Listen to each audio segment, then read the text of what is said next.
If you came out and said, I believe America should enforce its immigration laws, you're right wing. Oh my. That's one of the ways they've tried accusing me of being a conservative is that they're like, Tim Pool has defended conservative claims about immigration in the United States. I'm like, what does that mean? Bernie Sanders was pro border barrier in 2008 and 2015 he said no open borders. Just because he went farther left doesn't mean I moved, but that's where we're at. I mean, you can literally just say something innocuous and it's literally conservative because the left has become so extreme and revolutionary, I suppose. Yeah, and I also think this moves in cycles. I mean, like, I'm a hip-hop kid, and I remember the moral majority in the 1980s, although Tipper Gore was part of this, but, like, chasing rappers and hard rockers through the halls of Congress, you know, asking Two Live Crew what a coochie was, like, just this ridiculous, embarrassing crap. I mean, just, you know, and so that sort of thing, like, had they gotten their way, we wouldn't be talking about parental warning labels on rapper rock CDs. We'd be talking, or, I mean, imagine EDM, Cruella and all that. You'd be talking about that not being available on the market. Like, Get It Wet would be available only as, like, a download from some pirate site. Same with a DMX or Jay-Z album. So that was the right overextending, and I think we've definitely seen the pendulum swing back into complete lunacy. This is one of the things that I noticed a lot when I wrote Taboo specifically, because some of it was intended to be edgy, like, oh, let's take on the alt-right, let's take on BLM. But, like, the immigration chapter I thought was just completely neutral. Like, at one point, I think my description was we should let in sane, reasonably able-bodied, non-criminal immigrants capable of getting jobs, which might involve some kind of basic IQ or aptitude test. It's like, well, wouldn't it? And people started describing this as sort of a far-right proposal. Like, during an interview, someone asked me if I would let in disabled women with AIDS. And I said, I mean, I kind of danced around the question, but it was just sort of, I wouldn't prioritize that as an immigration policy, let's say. Like, there's an element of amoral common sense that you kind of need to exist as a healthy adult. And I think to some extent we need to get back to, let's say, morally rational, shared common sense. Like, the country's flawed, but if you openly fight against it, we're not going to say that you're the highest form of patriot. This is one of the biggest problems we have right now. A far right, in the colloquial sense, opinion on immigration would be shut down. Oh, actually, I think it's repatriation. Is that the right word? So you actually see these opinions on the internet where people who are all the time. Yeah, they're like, send them back. Like, but they live here. It's like, don't care. It's like, okay, that is weird. Like, they moved here, they got citizenship, and you're like, nope, cut them on. All right. Then you've got a right-wing opinion of we should, you know, a further right. We should lock down the borders, no more immigration. Then you've got the right. We should have sound immigration policy. And then you have like the center right where it's like, well, we're okay with refugees and asylees. Then you have the center where it's like a similar position. You start moving to the left and they're like, open up the borders, increase the numbers. If you entertain the centrist position of, like my position literally where they claim it's conservative is, I think we should allow legal asylees, refugees to come into this country and we should help them.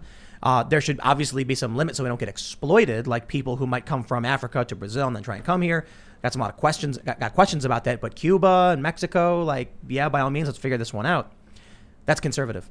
Well, I mean, I do think you need to get into some of the technical definitions. Like, I don't necessarily think, without mocking your position, that you'd be an asylum seeker from Mexico in any kind of real political sense. Like, a lot of the countries, this was one of the things that struck me, because I took some time off from standard academic writing while I was working on the books. And, like, coming back into this debate, people were starting to use the term asylum seeker for immigrants economic migrant. Yeah, but people coming from countries like, in terms of a lot of the groups in Chicago, Mexico, Poland, Guatemala. Guatemala actually would be one of the Central American countries that we're supposed to feel the most sort of heart-rend for.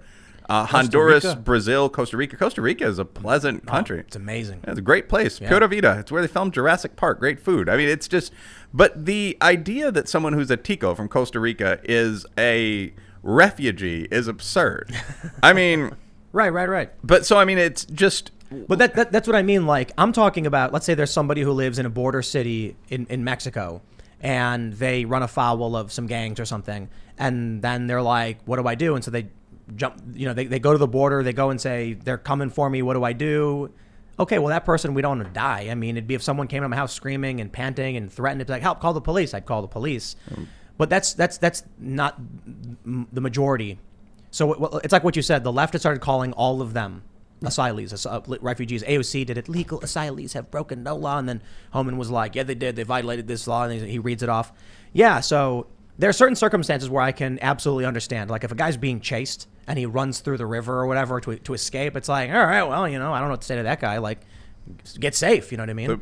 But what we're seeing is people from Africa flying to Brazil, traveling up through South America to the U.S. border. We're seeing people from these South American countries moving up, coming to America. I'm like, dude, they're economic migrants. Yeah. They get turned away. Well, I mean, I think the not first anymore. Actually, not anymore. The first question in response to even kind of the moral component of that would be like, if I grew up in Baltimore, do I have the right to seek asylum in Japan? That's what I'm talking about. No. I mean, there's an element of, so like looking at this point by point as a political scientist, like if you're in Mexico, first of all, if you're in Mexico and you're engaged in a violent gunfight with the cartels, you're very unlikely to be a taxpayer. I mean, like the old American mafia, like there are some brutal abuses of women and so on in coyote roles, but it's very unlikely that the cartels and, say, a group of policemen are, without any negotiations, going to challenge each other to the kind of fighting that requires one of the policemen to flee here. If that happens, sure. I mean, the border cities of Mexico are extremely violent. There's shootouts all the time. Yeah, well, there's shootouts in American cities too. Actually, Yeah. we have. Like Baltimore has a higher crime rate than most of the cities on the border. I guess what I'm saying is most of those shootouts involve the equivalent of gang violence. Right. But I mean, so at risk of being like thought cold, there are a bunch of solutions here. Like first, you could move within Mexico. Mexico actually has funds that are dedicated to helping people get away from gang and cartel warfare, as we do, by the way. I mean, we have massive witness relocation programs and so on. So, I mean, I think that would be my first step if I were a Mexican citizen and patriot that was having this problem. I mean, at another level, like we could let people into the country that could document this. And I mean, I guess improved version of a polygraph test. Like there'd have to be something almost unpleasant to go through, but there'd have to be a period during which you could stay in the country. You could have, for example, a 1-year protective visa if you're not a traditional refugee. People forget this, by the way. Refugees and TPS recipients are supposed to go back when the crisis is over. So I think a lot of this stuff on the left becomes the endless extension of compassion, where you see people that were displaced by, for example, that awful earthquake in Haiti, which is a legitimately terrible thing, but 15 years later are still in the USA and are not oppressed. I mean, many of not necessarily Haiti, but many of like the Black Caribbean states are island paradises. I mean, Bermuda, Bahamas, Barbados. I mean, they have incomes on par with the USA. So guys would be here running stores and things of that nature. Like, I appreciate anyone's desire to hustle and get a better life, but that's the same explanation people give for selling weed. Like, if you come here from Mexico or Bahamas, in 99% of cases, you're not an asylee. That's a far right opinion, though. Yeah, I mean, well, okay, I'm far right on this issue. Like almost everyone in the country. I mean, like media-wise. Yeah. Like, I'm not literally. I know. I'm saying like simply having a position where you're like, hey, how does this make sense? I think it has a lot to do with, I guess, tribal psychosis. That people are so desperate to claw their way to the top of the social order on the left that they're constantly one-upping their opinions and accusing the other people of being impure. So you get some person who like 10 years ago was on the left and were like, I agree with Bernie Sanders. Well, by that standard today, you are a far right, individual. You're a nationalist. You're evil. All the really awful words they'll use for you. Yep. How are we supposed to have a functioning political ecosystem if one side has no moral system or framework or principles, and it's just, I'm going to say the most extreme thing possible that moves me further and further in one direction? One of the things that I think actually is that there are almost no people that actually believe this stuff. I think you see the massive influence of, again, the lower upper class, coastal, urban, very specific, mostly white, liberal bloc on sites like Twitter and Insta. I mean, so there obviously that famous piece came out, and I think Wired, that found out that, 15% of Americans are on Twitter at all?